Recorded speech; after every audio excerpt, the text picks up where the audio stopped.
A very good morning to all of you. Here is Poonam Madan from IBPG College, Panipat. Today we will discuss about the selection of Salesforce. Here we will discuss meaning of selection, definitions of selection, and the principles of selection of Salesforce. Firstly, we will discuss about the meaning of selection. Selection is the process by which qualified personnel are chosen out of the applicants who have offered their services to the organization for seeking employment. Means उन्होंने क्या कहा कि selection क्या है, एक process है, एक ऐसा प्रोसेस जिसके दौरान क्या किया जा रहा है, जो भी कंपनी में काम करने वाले इंटरेस्टेड एप्लीकेंट्स हैं उनमें से हम क्वालिफाइड पर्सनल को, क्वालिफाइड स्टाफ को चूज करना, that process is called the selection process. Last chapter जो हमने रिक्रूटमेंट का डिस्कस किया था, उस रिक्रूटमेंट प्रोसेस में हमने क्या कहा, हम एप्लीकेंट्स को इनवाइट करते हैं कि वो हमारी कंपनी में काम करने में अपनी विलिंगनेस शो करें. हम मैक्सिमम एप्लीकेशंस बुलाते हैं. रिक्रूटमेंट प्रोसेस में हम चाह रहे थे कि ज़्यादा से ज़्यादा लोग, ज़्यादा से ज़्यादा एप्लीकेंट्स हमारी कंपनी में काम करने में अपनी विलिंग दिखाएं. तो ज़्यादा से ज़्यादा एप्लीकेशंस हम इनवाइट कर रहे थे, डिफरेंट सोर्सेज से हम एप्लीकेशंस इनवाइट करते थे. अब हमारे पास बहुत सारी एप्लीकेशंस आ गई, लेकिन कंपनी उन सारी एप्लीकेशंस के जो एप्लीकेंट्स हैं उनको अपनी कंपनी में अपॉइंट तो नहीं कर सकती. उनमें से कुछ को अपॉइंट करती है और कुछ को क्या करती है, रिजेक्ट करती है. तो ये जो प्रोसेस है, that process is called the selection process. ये नेगेटिव प्रोसेस है एम्प्लॉयमेंट का. नेगेटिव क्यों है? क्योंकि यहाँ पर सिलेक्टेड एप्लीकेंट्स को तो अपॉइंट किया जा रहा है और बाकी सारे एप्लीकेंट्स जिन्होंने कंपनी में काम करने में अपनी विलिंग दिखाई थी उन सबको रिजेक्ट किया जा रहा है. That's why that process is called the negative process. इस प्रोसेस में हम क्या देखते हैं, कंपनी क्या करती है, सारे के सारे एप्लीकेंट्स जिन्होंने भी कंपनी में अप्लाई कर रखा है जॉब के लिए, उन सारे एप्लीकेंट्स में से वो एप्लीकेंट्स फाइंड आउट करती है जो कंपनी की रिक्वायरमेंट के अकॉर्डिंग क्या है, बेस्ट है. वो बेस्ट एप्लीकेंट्स को इनवाइट नहीं कर रही, बेस्ट एप्लीकेंट्स को चूज नहीं कर रही. वो किन एप्लीकेंट्स को चूज कर रही है जो कंपनी की रिक्वायरमेंट के अकॉर्डिंग बेस्ट है. तो उस एप्लीकेंट को चूज करना, that process is called the selection process. For example, एक कंपनी है, उसने 1000 एप्लीकेंट्स रिसीव किए ड्यूरिंग द रिक्रूटमेंट प्रोसेस. यानी कहने का मतलब है कि जब कंपनी ने एडवर्टाइज की कि मुझे अपॉइंट करना है पर्सन्स को, पर्सनल स्टाफ चाहिए, तो वहां पर 1000 एप्लीकेशंस आ गई ड्यूरिंग द रिक्रूटमेंट प्रोसेस. लेकिन कंपनी को नीड क्या है, सिर्फ 10 एम्प्लॉयज की, 10 मेंबर्स चाहिए. तो कंपनी 1000 में से क्या चूज करेगी, वो 10 चूज करेगी जो कंपनी की रिक्वायरमेंट के अकॉर्डिंग बेस्ट. उन 10 एप्लीकेंट्स को चूज करना, that process is called the selection process. Her company की रिक्वायरमेंट, हर कंपनी का जो बेस है, का प्रोडक्ट की नेचर है, ऑर्गेनाइजेशन का स्ट्रक्चर है, सबका हर एक का अपना डिफरेंट होता है. दैट्स व्हाई हर कंपनी की जो रिक्वायरमेंट है regarding the personal, regarding the staff, that is also different. तो वो कंपनी देखती है कि मुझे किस योग्यता वाले, किस क्वालिफिकेशन वाले पर्सन की जरूरत है. तो उस क्वालिफिकेशन वाले पर्सन को सिलेक्ट करना, चूज करना, जो कंपनी की रिक्वायरमेंट के अकॉर्डिंग बिल्कुल फिट आता है, उसे चूज करना, that process is called the selection process. Selection process क्या है? एक ऐसा अटेम्प्ट है, एक ऐसा प्रोसेस है जिसके दौरान क्या किया जा रहा है, unsuitable applicants. Unsuitable applicants mean जो कंपनी की रिक्वायरमेंट के अकॉर्डिंग फिट नहीं हो रहे हैं, उन सबको रिजेक्ट किया जा रहा है और ऑर्गेनाइजेशन में सिर्फ उन्हीं को एक्सेप्ट किया जा रहा है जो कंपनी की रिक्वायरमेंट के according best. That process is called the selection process. यानी लास्ट स्टेप क्या है, इसका कंक्लूजन क्या है कि सिलेक्शन प्रोसेस क्या होता है कि कंपनी के लिए बेस्ट, कैपेबल, एफिशिएंट सेल्समैन को चूज करना, that process is called the selection process.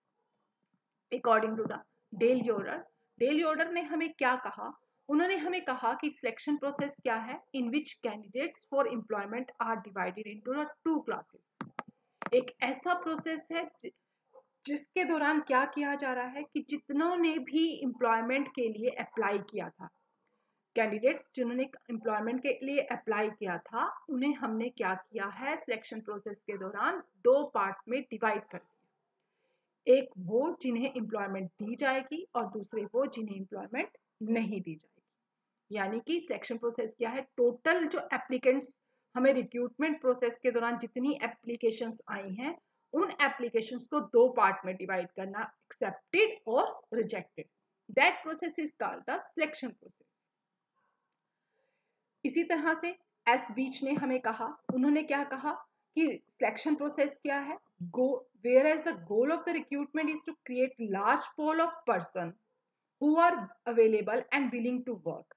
It means recruitment process के अकॉर्डिंग तो हम क्या करते हैं, जितने भी हम लार्ज कैंडिडेट्स को अप्लाई करने के लिए मोटिवेट करते हैं, ठीक है, उनसे एप्लीकेशंस मंगवाते हैं कि वो हमारी कंपनी में काम करने में इंटरेस्टेड है। तो हमारे पास जब बहुत सारी एप्लीकेशंस आ जाती हैं तो उसके बाद हम कौन सा स्टेप उठाते हैं, that is the selection process.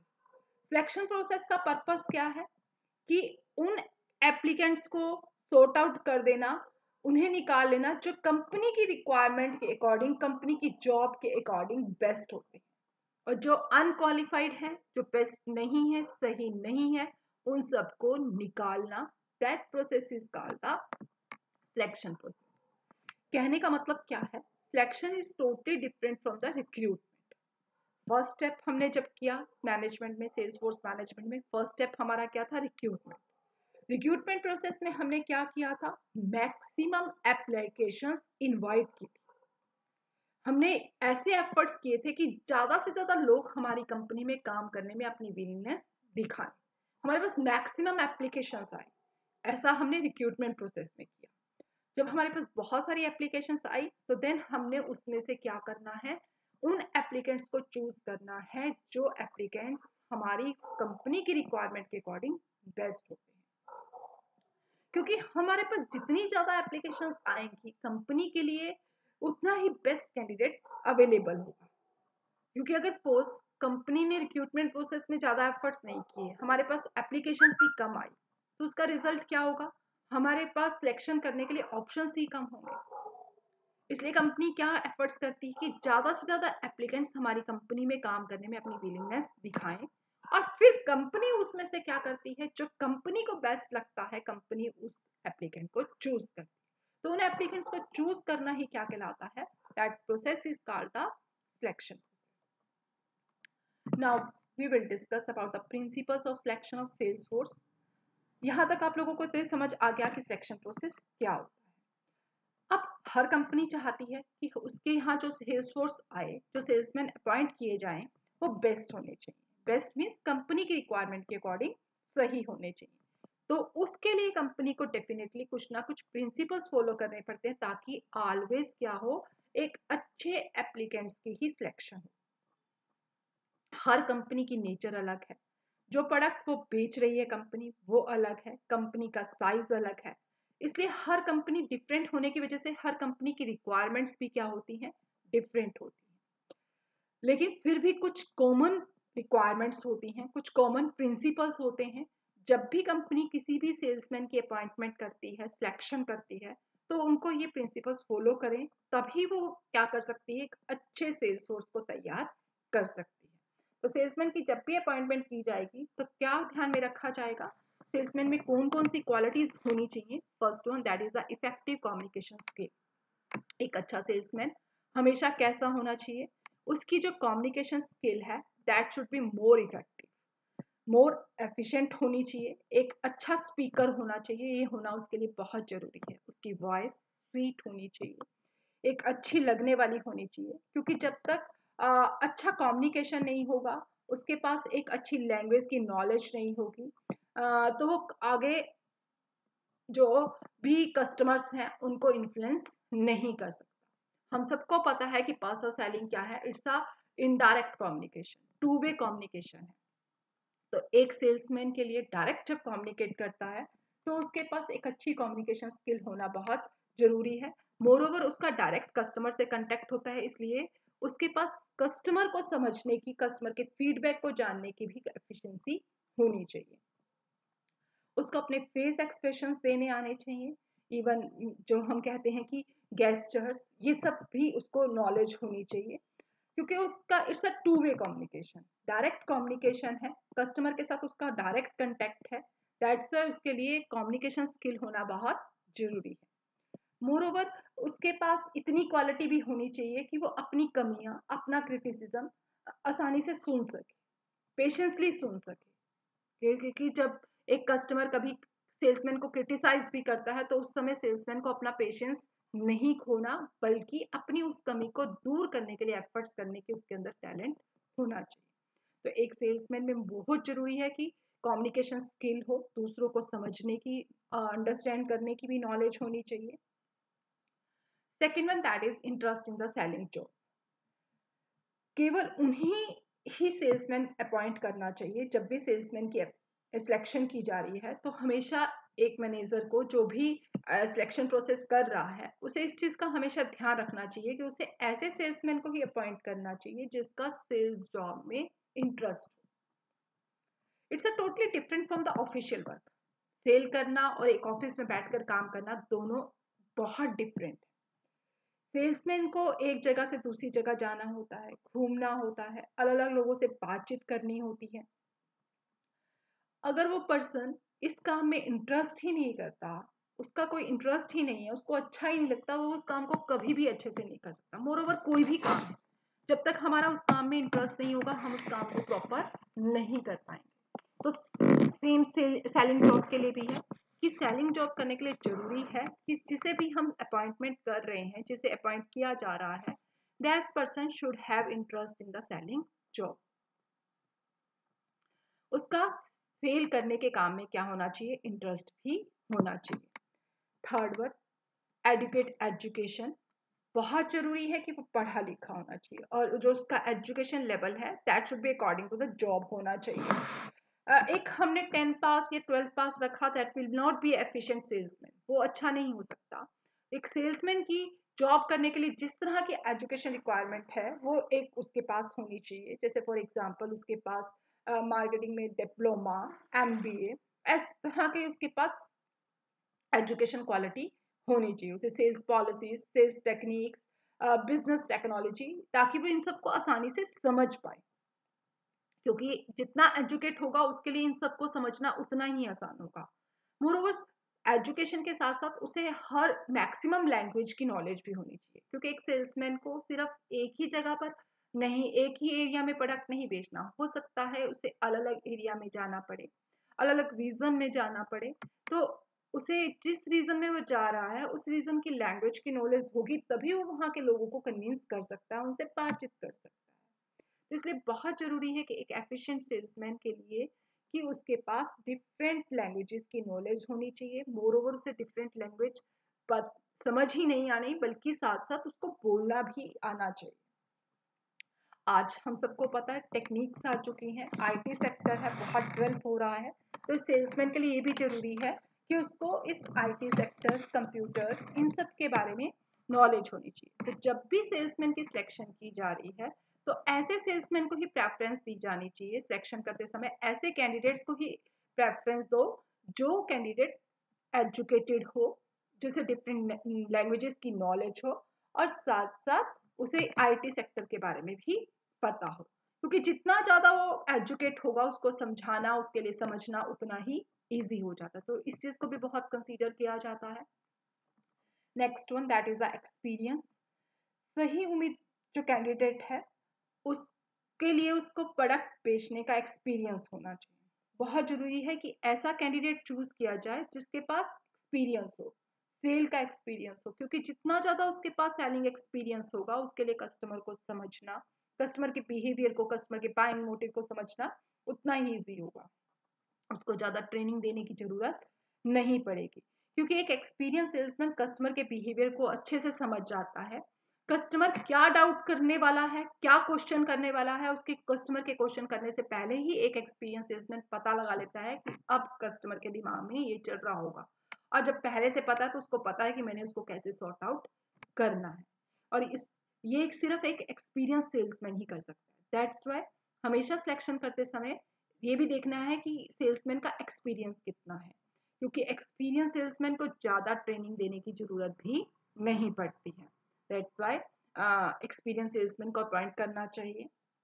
Next one that is a physical qualities, उसके पास फिजिकली भी क्वालिफाइड होना चाहिए, क्योंकि first expression is a last impression, तो इसलिए हमेशा ध्यान रखना चाहिए कि फिजिकली भी वो फिट होना चाहिए। एक अच्छा अट्रैक्टिव पर्सनालिटी, स्वीट वॉइस, अच्छी ड्रेसिंग सेंस, अच्छा चेहरा, ये सब कुछ, मोर ओवर क्लीननेस, इन सबको भी वो लाइक करने वाला ऐसा होना चाहिए। क्योंकि जितना वो फिजिकल फिट होगा, दिखेगा, उतना आसानी से वो लोगों को अपनी ओर अट्रैक्ट भी कर सकता है, उसका ज़्यादा अच्छा इन्फ्लुएंस कस्टमर पर पड़ता है। तो no doubt he should be physically fit होना चाहिए, फिजिकल क्वालिटीज उसके पास होनी चाहिए। Next one that is a mental qualities, physical qualities के साथ साथ मेंटली भी क्वालिफाइड होना चाहिए, क्वालिटीज होनी चाहिए। Sharp mind, foresightedness, self confidence, patience, creative, initiative लेने वाला, अपने डिसीजंस लेने वाला, दूसरों की व्यवहार को जानने वाला, दूसरों को अंडरस्टैंड करने वाला, इस तरह की क्वालिटीज होना भी बहुत जरूरी है। क्योंकि अगर वो जितना ज्यादा फोरसाइटेडनेस होगा, आने वाली प्रॉब्लम्स को जितना जल्दी पता लगा लेगा, कस्टमर के बिहेवियर को जितना आसानी से समझ जाएगा, तो उसके लिए कस्टमर के बिहेवियर के अकॉर्डिंग अपने मैसेज को एडजस्ट करना भी क्या हो जाएगा, उतना ही ईजी हो जाएगा। तो मेंटली भी वो क्वालिफाइड होना चाहिए, पेशेंस होने चाहिए, मेंटली तौर पर पूरा मेच्योर होना चाहिए। उसको पता होना चाहिए कि किसी कस्टमर को मैंने 2 बार समझाया है, 3 बार समझाया है, लेकिन फिर भी कस्टमर अगर रेडी नहीं है तो नो प्रॉब्लम, हैव पेशेंस। इस तरह की क्वालिटी उसके पास होनी चाहिए कि अगर बार-बार सेल कॉल करने पर भी कस्टमर प्रोडक्ट खरीदने के लिए तैयार नहीं हो रहा है, तो उस समय उसको पेशेंस दिखाने हैं, ये बात उसको पता होनी चाहिए। तो ही शुड बी मेंटली क्वालिफाइड होना चाहिए। एक मेंटली जो स्ट्रोंग होता है वही इतना पेशेंस रख सकता है। तो फिजिकल क्वालिटी के साथ साथ उसके पास मेंटल क्वालिटीज भी होनी चाहिए।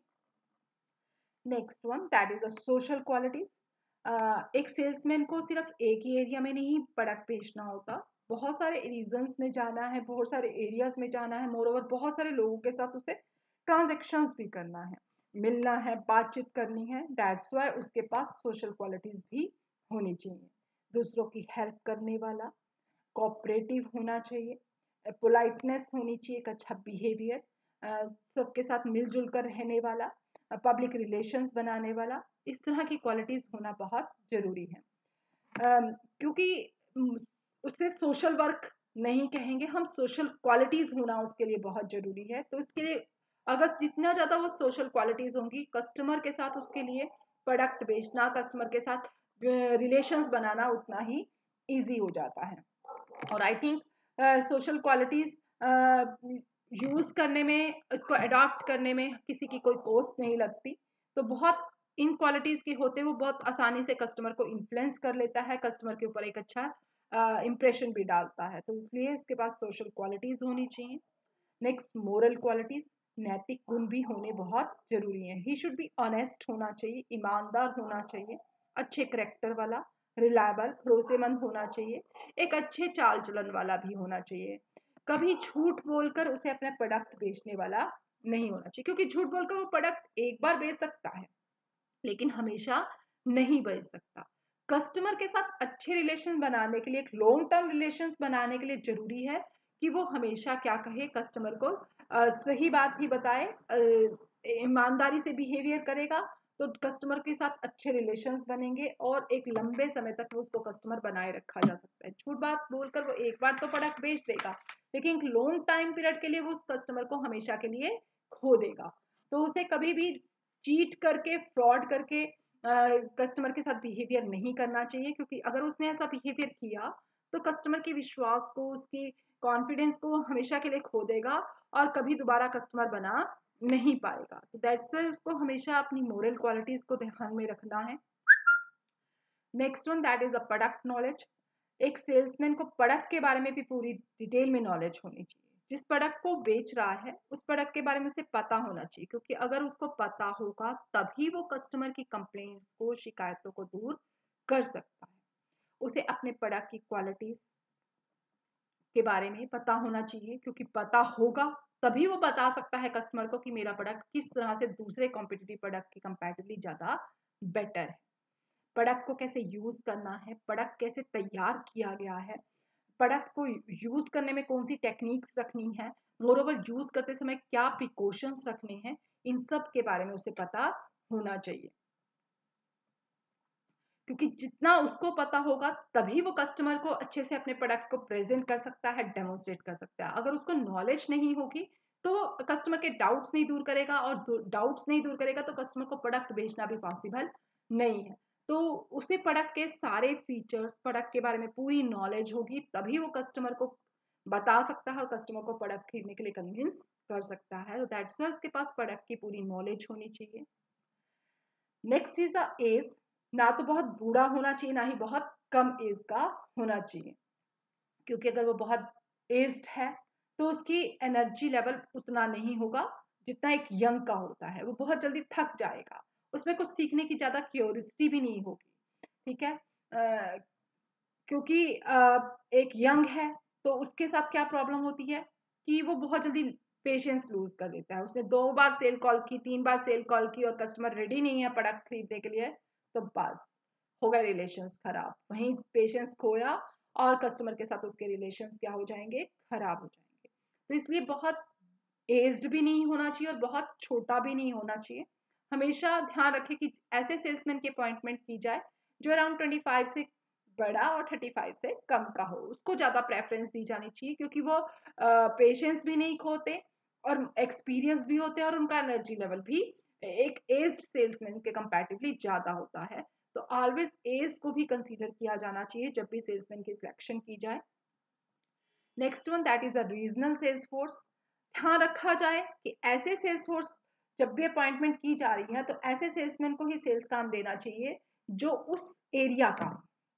सेल्समैन को चूज करते समय इस चीज का ध्यान रखा जाए कि हम जिस एरिया में सेल्समैन अपॉइंट कर रहे हैं, प्रेफरेंस उस सेल्समैन को जो उस एरिया से बिलोंग करता है। फॉर एग्जाम्पल, अगर हम नॉर्थ इंडिया में सेल्समैन अपॉइंट कर रहे हैं तो नॉर्थ इंडिया के ही रीजन वाले एप्लीकेंट्स को चूज किया जाना चाहिए। क्यों?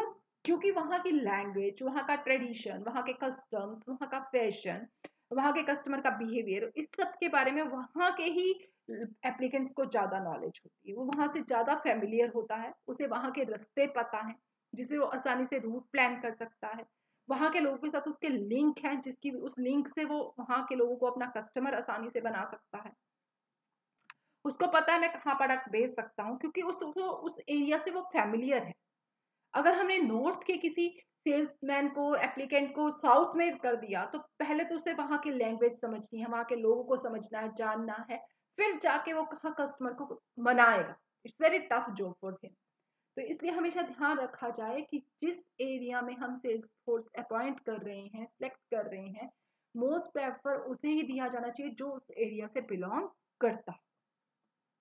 Then he should have the knowledge of the buying behaviour. उसे कहाँ की कस्टमर के बिहेवियर की भी नॉलेज होना चाहिए। ठीक है। क्यों? क्योंकि उसे कस्टमर को प्रोडक्ट बेचना है। कस्टमर की बाइंग मोटिव्स क्या हैं, जेस्टर्स, उसकी फीलिंग्स, उसको समझने की उसके पास टैक्ट होना चाहिए। क्योंकि जितना वो कस्टमर को समझेगा, अपनी मैसेज को जो उसने कस्टमर तक पहुंचाना है उसके फीडबैक, कस्टमर के फीडबैक के अकॉर्डिंग उस मैसेज को वो मॉडिफाई करता है और कस्टमर को प्रोडक्ट खरीदने के लिए तैयार करता है।